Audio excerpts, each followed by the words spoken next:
Hello friends, welcome to our YouTube channel JKSSB Only Mocks. So guys, polity पर हमने mock test लाया है, 20 questions cover करेंगे इसमें. सो ज़्यादा देर ना करते हुए फर्स्ट क्वेश्चन है कि प्रेम्बल किसको बोला जाता है या प्रस्तावना भी बोलते हैं. तो ज़्यादा देर ना करते हुए मैं आंसर बताता जाता हूँ ताकि वीडियो ज़्यादा लंबी ना हो. तो इसका आंसर है बी पार्ट. बोल रहा है प्रीफेस या फिर इंट्रोडक्शन. ठीक है. especially that of an act of parliament stating its aims and objectives. एक ऐसा इंट्रोडक्शन वाला पेज होता है जिसमें बताया जाता है कि हमारे संविधान के एम्स क्या क्या हैं और ऑब्जेक्टिव्स क्या क्या हैं, या फिर कुछ ऐसे वर्ड्स होते हैं उस प्रीफेस या इंट्रोडक्शन पेज में जो संविधान के बारे में बताया जाता है कि हमारा संविधान ऐसा है. ठीक है. तो वो होता है प्रीएम्बल. ठीक है. इंट्रोडक्शन वाला पेज होता है वो प्रीफेस.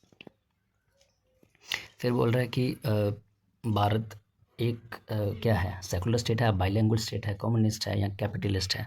तो गाइस भारत एक सेकुलर स्टेट है. ठीक है. धर्मनिरपेक्ष. फिर बोल रहा है कि लिटरल मीनिंग क्या है सेकुलरिज्म का. तो लिटरल मीनिंग सेकुलरिज्म का ये है कि एक ऐसी आइडियोलॉजी होनी चाहिए, मतलब जिसमें सोशल या फिर पॉलिटिकल एक्टिविटीज़ जो भी होती हैं मतलब कंट्री की, उसमें धर्म को इन्वॉल्व नहीं करना है. ठीक है. धर्म को इन्वॉल्व नहीं करना, मतलब सेपरेट रखना रिलीजन को, क्योंकि वो एक प्राइवेट अपना पर्सनल है. ठीक है ना. तो इसका आंसर है separation of religion from the state. Next question है, बोल रहा है कि what are the implications of India being a secular state. कि भारत को सेकुलर स्टेट मतलब क्या बनाता है. बोल रहा है कि देयर इज़ नो एथनिक और रिलीजियस मेजॉरिटी और माइनॉरिटी. दूसरा बोल रहा है state has no religion of its own. बिल्कुल ठीक बात है. अलग से तो किसी का कोई मतलब जैसे कोई स्टेट घोषित कर दे कि हमारा रिलीजन ये है, हमारा रिलीजन ये है, तो ऐसा तो नहीं है. ठीक है ना. स्टेट कोई भी ऐसा नहीं कर सकती, क्योंकि हर स्टेट में अलग अलग तरह के अलग अलग धर्म के लोग रहते हैं. ठीक है. ये भी बात ठीक है. फिर बोल रहा है कि रिलीजन को एक will be regarded as a private affair.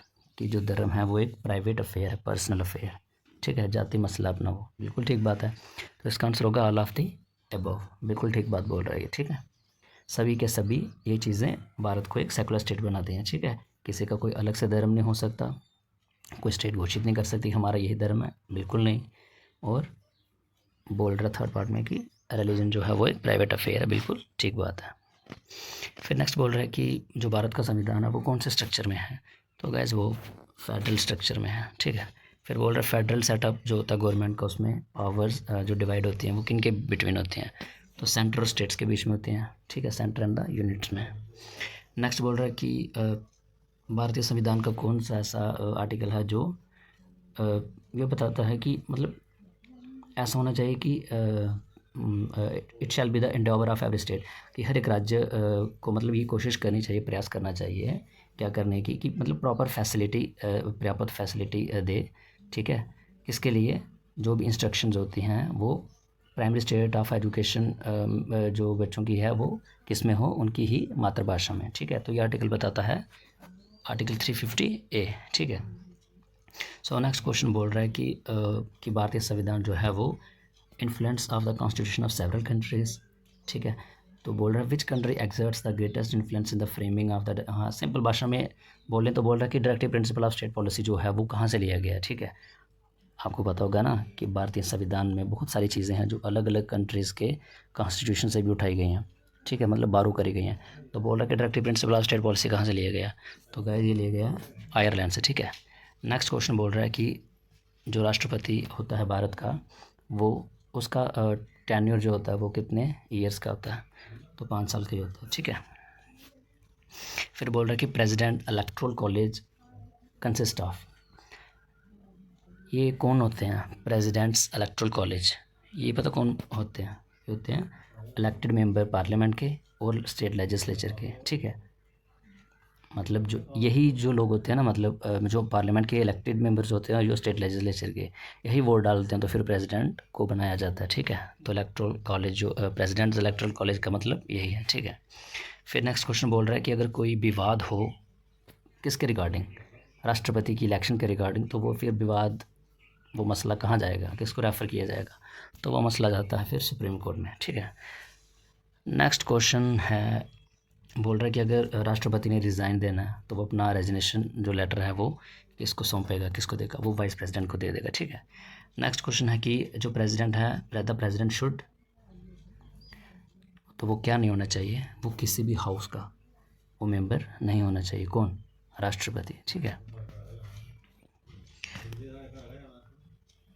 फिर बोल रहा है कि if the president of India is the president of India the supreme commander of 3 wings. बोल रहा है कि आर्मी, नेवी और जो एयर फोर्स है उसका सुप्रीम कमांडर क्या राष्ट्रपति ही होता है।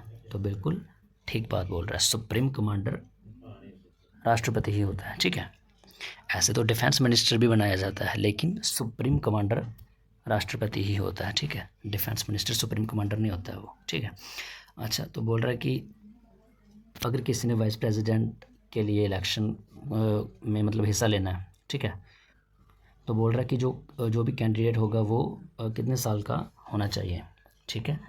तो वो कैंडिडेट कितने साल का होना चाहिए, तो वो 35 साल से, मतलब तब तक उसकी एज जो है वो 35 साल हो चुकी हो, तो वो कॉन्टेस्ट में हिस्सा ले सकता है उपराष्ट्रपति है ना, हाँ, वाइस प्रेसिडेंट। ठीक है। फिर बोल रहा है कि ऑफिस ऑफ प्रॉफिट क्या होता है। ठीक है। ऑफिस ऑफ प्रॉफिट क्या होता है, तो ये है, बोल रहा है कि ऐसा ऑफिस, ठीक है, जहाँ से मतलब गवर्नमेंट से धन संबंधी या फिर मतलब आर्थिक संबंधी जो बेनिफिट्स होते हैं ना वो ले सकें हम। ठीक है। तो उसको बोलते हैं ऑफिस ऑफ प्रॉफिट। ठीक है। फिर बोल रहा है कि प्रेसिडेंट की जो पोजीशन होती है एग्जीक्यूटिव में वो कौन सी होती है, मतलब कार्यपालिका जो होती है उसमें कौन सी पोजीशन होती है, तो वो कॉन्स्टिट्यूशनल हेड होता है स्टेट का। ठीक है। कौन? राष्ट्रपति। ठीक है। कार्यपालिका में। फिर बोल रहा है कि कोई भी जो एक एमपी होता है या फिर एमएलए होता है, क्या वो राष्ट्रपति मतलब बन सकता है, तो इसका आंसर है हाँ, बन सकता है। लेकिन बोल रहा है कि जब उसको मतलब प्रेसिडेंट का ऑफिस संभालना है तो फिर उसको जो पहले वाली जो सीट होगी ना एमपी की या फिर एमएलए की, ठीक है, फिर उसको वो छोड़नी पड़ेगी, खाली रखनी पड़ेगी। ठीक है। वैकेंट रखनी पड़ेगी। फिर नेक्स्ट क्वेश्चन है, बोल रहा है कि इलेक्टोरल कॉलेज क्या है, तो ये मैंने पहले भी बताया, ये वही बंदे हैं जो एलिजिबल वोटर्स होते हैं। ठीक है। जो प्रेसिडेंट को चुनते हैं। ठीक है। नेक्स्ट क्वेश्चन बोल रहा है कि can the president be reelected, कि प्रेसिडेंट को फिर से चुन सकते हैं। ठीक है। इफ़ सो, अगर ऐसा है तो हाउ मैनी टाइम्स, तो बोल रहा है कि yes, as many times as he likes. ठीक है। चुन सकते हैं जितनी मर्ज़ी दफ़ा चुनना चाहें, नो इशू। ठीक है। सो ये थे 20 questions. Thank you so much guys, पढ़िए आप इनको, फिर से लाएंगे वीडियो नेक्स्ट किसी और टॉपिक पर। Thank you so much.